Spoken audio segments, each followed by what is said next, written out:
So when you're playing Tekkit, you want to be the man. You want to be the guy that has everything, has all the power, has all the blocks, and really, when it comes to any version of Minecraft, vanilla on through anything that requires building that is not an adventure map, I feel like the point is really to overcome the boundary where you need resources and you have to mine or dig or shovel all the time, to where you can just let loose and create what you want. And in Tekkit, there's a really powerful way to do this, and that is the quarry.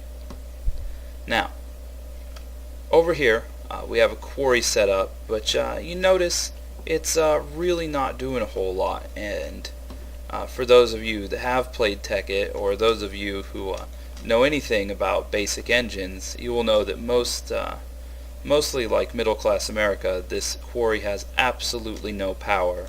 But that's something we're going to remedy right now. So what you want to do is you want to take some steam engines and go ahead and set them down. And you'll notice that the wrong way to do it is to set down the steam engines first. Now normally you would remove these with a pick, but I'm just going to punch them out of existence because this is creative. Now on the tutorial, or not on the tutorial, this is the tutorial.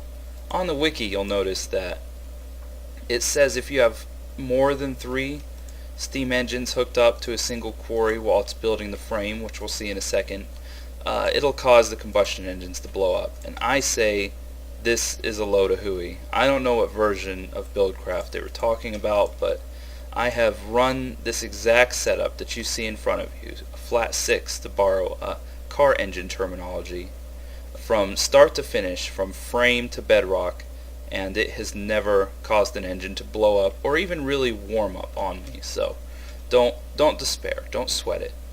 Now we'll notice that this quarry is ready to go. I've just connected the final block, but these steam engines aren't doing a whole lot, which is something that you'll have to do. You'll have to feed them.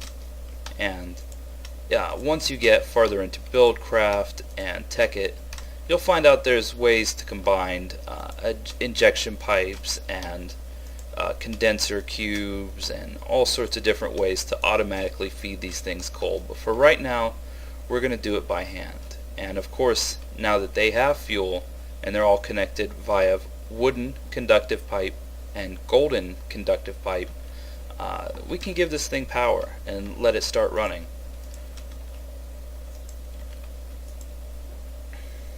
We see this beam of power heading to the quarry, and off a little bit into the distance, the back, you'll see that it is automatically clearing an area. Now I'll take right now while the frame builds to explain that any blocks that it destroys while building the frame cannot be recovered. They don't drop, they don't go anywhere, they are just completely destroyed from existence. Who knows, the quarry feeds them to the dark Enochian gods that run Minecraft. So if you're underground, another fascinating thing you can do with the quarry is it will run underground, so you can place it directly above, say, gold or diamond level. But if you see any good ores while it's digging out, you'll want to go grab them yourself, because it doesn't care. In fact, that sapling that just dropped is an anomaly. But now you see this sweet quarry about to rock out some blocks. But you'll notice very quickly that there is an issue with this particular quarry setup. Point being, for those that are just watching this tutorial to get one started, it is most certainly started. Oh, see, it's popping out blocks directly out of the top, which is entertaining. We could watch this all day, but we want to be more productive with our time. So there, I'm building a proper stone pipe, and then you can pipe this wherever you want to. I'm going to go ahead and pipe it into... do we really need torches anymore? We don't need torches. Just a basic chest. A chest is all I want. For goodness sakes. This shouldn't be so complicated. I want a chest. Just like Jessica Alba, I would like a chest. Look at this thing lag. This is ridiculous. Well, you kind of get used to this after you play Minecraft for a while. Tons of lag everywhere. Oh, look at what a mess we made. This is ridiculous. So this is one way to power a quarry, and you notice that 6 engines is powering it just fine. No real pauses, no stops, and I think at this point all the engines that I put 10 coal into should only be using up their first piece. Oh, 2 pieces. Okay, so yeah, you will have to supply it with some more coal, but if you're already down near bedrock, it really won't take over a stack per engine. So this is one way to power a quarry. We're going to destroy this ridiculousness because we're better than this. You've already mastered buildcraft. You know what you're doing. This is not a look. Oh wow! Now it's just running off of dark energy. See, what did I tell you? Let's say you've mastered buildcraft and you moved on to industrial craft, which is has become over time my favorite add-on in all of Tekkit. Sure, alchemy is overpowered and useful, but my favorite add-on by far has been industrial craft, if I said buildcraft before. So let's say we want to power this thing via industrial craft. Now, I certainly don't expect you to have, just loads of solar arrays sitting around. In fact, those aren't going to work. But let's imagine that you had at least one good solar array or one other source of power. This would work with, I imagine, regular electric engines or geothermal generators or the water siphoning pipes that Generator use. But we're just going to go ahead and connect this HV solar array, doesn't matter, your power source, to a power storage device, which in this case I've selected an MFSU, which is the tier 3 power storage device for industrial craft. But any power storage device will work. And we have our lonesome quarry, which has now stopped doing its dutiful work. And this is where we're going to show off the magic of the energy link.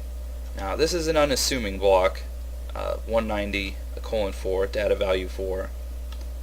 But the magic happens after we, see, it's filling up with power.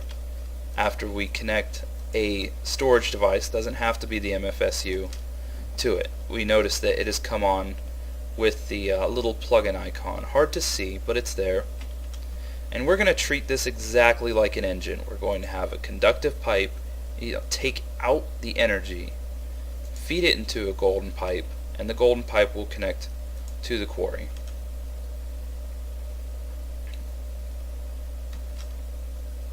It will connect to the quarry.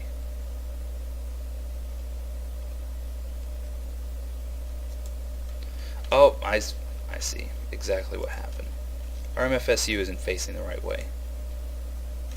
Now that I've connected it to the output, you'll notice just loads of energy coming through the energy link, moving those blocks. Look at it. Now, I believe that even though 6 engines got it running just fine, this is a little bit faster and more comparable to having combustion engines set up, while being much more safe. But something I'd like to point out is if you have, of course, this MFSU with the high voltage solar array doesn't care, but you'll notice it uses quite a bit of EUs to run at that speed, and you certainly run the risk of running your energy storage out of power. So look out for that. I've done it many times, and then my wife has come in to use my machines or run the mass fabricator, which I might explain in another video, and seen that my engines are completely out of energy. But there you have it,